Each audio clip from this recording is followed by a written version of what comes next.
এরকম টিফিন কখনো বানিয়ে খেয়েছেন? যদি না খাওয়া হয়ে থাকে একবার বানিয়ে খেয়ে দেখুন। কথা দিচ্ছি আপনাদের ভীষণভাবে পছন্দ হবে। আর এই টিফিন বানাতে না লাগবে আটা, না লাগবে কোনো রকমের ময়দা।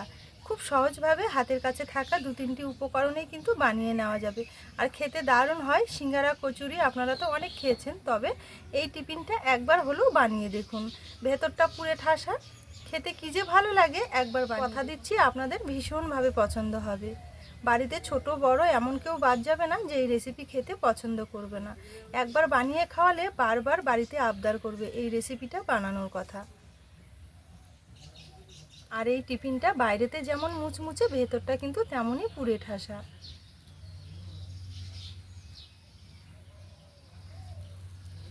নমস্কার বন্ধুরা, নতুন পর্ব দেখার জন্য আপনাদের সকলকে জানাই স্বাগত। কাজলি ভিলেজ ফুড রান্নাঘরে প্রতিদিনের মতো আজকে আবারও নতুন একটা টিফিন রেসিপি নিয়ে চলে এসেছি। আজকে খুবই সহজভাবে একটা টিফিন বানিয়ে দেখাবো। আর এই টিফিনটা বানানোও যেমন সহজ, খেতেও কিন্তু দারুণ লাগে। খুব অল্প সময়ের মধ্যে তৈরি করে নেওয়া যায় অল্প উপকরণ দিয়ে। তাহলে চলুন দেখে নেওয়া যাক আজকের রেসিপি।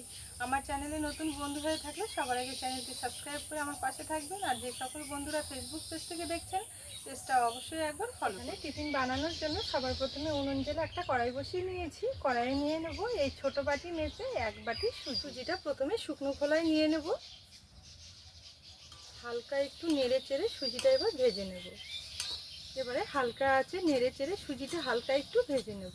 এখানে সুজি ভাজার জন্য কিন্তু তেল বা ঘি কিছু ব্যবহার করতে হবে না, শুধু জাস্ট এইভাবে একটু নেড়ে চেড়ে নিতে হবে। এই যে দেখুন, এখানে 1 মিনিট মতো একটু হালকা আছে নেড়ে চেড়ে নিয়েছি, তবে সুজিতে কিন্তু কোনো রকমের কালার আসেনি। এরকমই সাদা দবদবে থাকবে। সেই সময় নিয়ে নেব যে বাটি মেপে আমি সুজি নিয়েছি, ঠিক সেই বাটি মেপেই নিয়ে নেব 1.5 বাটি জল।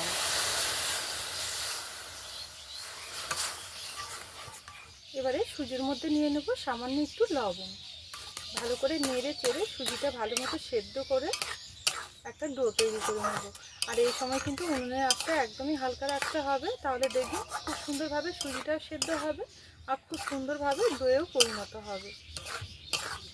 এই যে দেখুন, এখানে নাড়াচাড়া করতে করতে খুব সুন্দরভাবে একটা ডোয়ে পরিণত হয়ে গেছে। আর সুজিটাও কিন্তু খুব সুন্দরভাবে সেদ্ধ হয়ে গেছে। এবারে নামিয়ে নেব।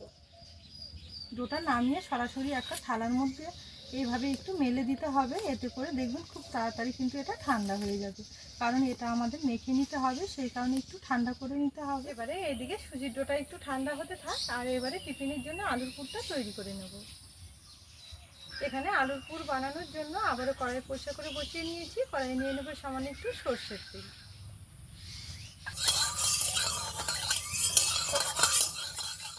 তেল এখানে গরম হয়ে গেছে, তেলের মধ্যে নিয়ে নেব 1/2 চামচ 5 ফোড়ন।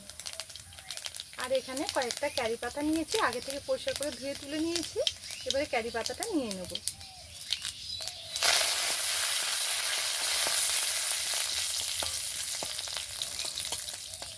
এবারে এখানে নিয়ে নেব 1 চামচ মতো আদা কুচি। আদাটা একটু ভেতরে দেব। 1 চামচ মতো কাঁচা লঙ্কা কুচি। আর এখানে একটা পেঁয়াজ আমি এইভাবে একটু ছোট ছোট করে কেটে নিয়েছি। এবার পেঁয়াজ কুচিটাও নিয়ে নেব। পেঁয়াজটা ঠিক এইভাবে একটু কেটে নিতে হবে। এবারে সব কিছু একসঙ্গে নেড়ে চেড়ে ভালো করে একটু ভাজা ভাজা করে নেব।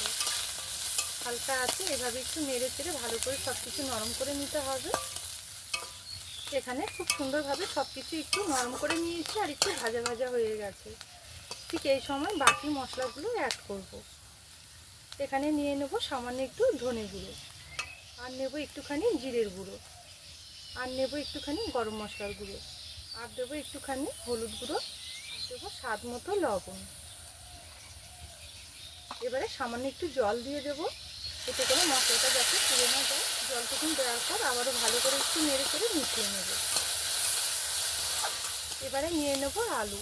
এখানে 2টো আলু আমি আগে থেকে সেদ্ধ করে চোচা ছাড়িয়ে খুব ভালো করে একটু হাত দিয়ে ম্যাশ করে রেখেছি। এবারে এই ম্যাশ করা আলুটা নিয়ে নিতে হবে মশলার মধ্যে। আলুটা নেওয়ার পর খুব ভালো করে একটু নেড়ে চেড়ে মিশিয়ে নেব। আর এই সময় উনুনের আঁচটা কিন্তু একদমই হালকা রাখতে হবে। আলুটা দিয়ে মশলার সঙ্গে খুব ভালো করে নেড়ে চেড়ে একটু ভাজা ভাজা করে নিতে হবে, মানে ভালো করে একটু কষিয়ে নিতে হবে। আর এই সময় উনুনের আঁচটা কিন্তু একদমই হালকা রাখতে হবে। এখানে কিন্তু খুব সুন্দরভাবে আলুর পুরটা রেডি হয়ে গেছে। একটু সময় নিয়ে ভালো করে কষিয়ে নিতে হবে, এতে করে দেখবেন আলুর পুরটা কিন্তু একদম চটপটা হবে, খেতেও ভালো লাগবে।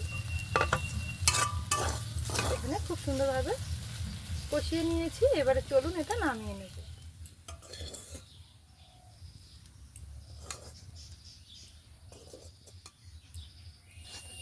এখানে আলুর পুরটা তৈরি হতে হতে সুজির ডোটা কিন্তু খুব ভালো মতো ঠান্ডা হয়ে গেছে। এবারে ভালো করে একটু মেখে নেব।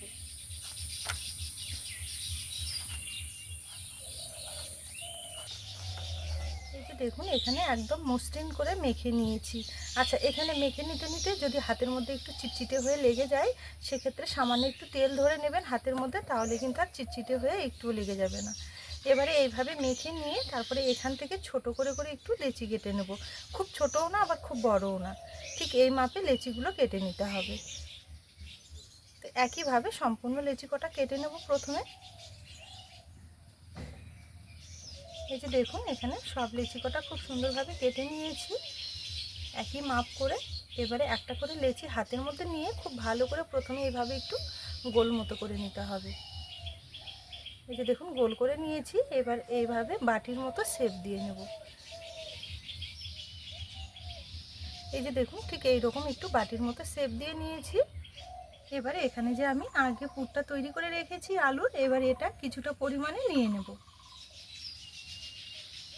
পুরটা খুব সুন্দরভাবে মাঝখানে এইভাবে একটু নিয়ে নিতে হবে। এবারে মুখটা ভালো করে একটু সিল করে দেব। আবারও খুব ভালো করে একটু গোল করে নেব। এই যে দেখুন এখানে খুব সুন্দরভাবে আবারও গোল করে নিয়েছি। এবার এখানে একটা সন্না নিয়েছি, এই সন্না দিয়ে খুব সুন্দরভাবে একটা ডিজাইন দিয়ে নেব।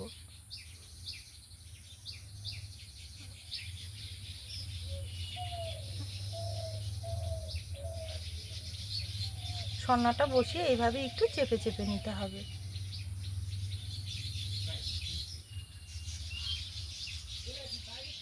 এই যে দেখুন এইভাবে করে নিয়েছি। এবারে এইভাবে একটু করে নেব।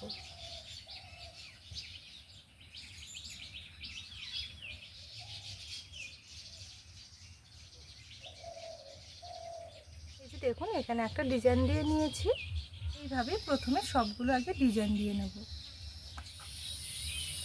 এই যে দেখুন এখানে সবগুলো খুব সুন্দরভাবে তৈরি করে নিয়েছি। এবারে চলুন এগুলো ভেজে নেব। এখানে ভেজে নেওয়ার জন্য আবারও কড়াই পরিষ্কার করে বসিয়ে নিয়েছি। কড়াই নিয়ে নেব কিছুটা সাদা তেল। তেল গরম হয়ে গেছে। এবারে এগুলো একটা একটা করে তেলের মধ্যে ছেড়ে দেব। এগুলো ভেজে নেওয়ার জন্য তেলটা একটু প্রথমে ভালো মতো গরম করে নিতে হবে।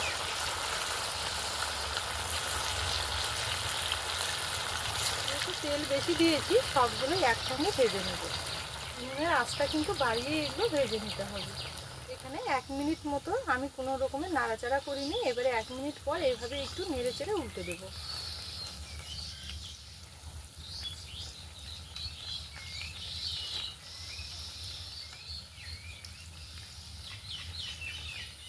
এইভাবে ভাজতে ভাজতে দেখবেন খুব সুন্দর কিন্তু একটা কালার চলে আসবে। এই যে দেখুন কত সুন্দর একটা কালার চলে এসেছে। এগুলো কিন্তু খুব সুন্দরভাবে ভাজা হয়ে গেছে। এবারে তেল ছেঁকে তুলে নেব। এই যে দেখুন এইভাবে তেল ছেঁকে ছেঁকে তুলে নিতে হবে।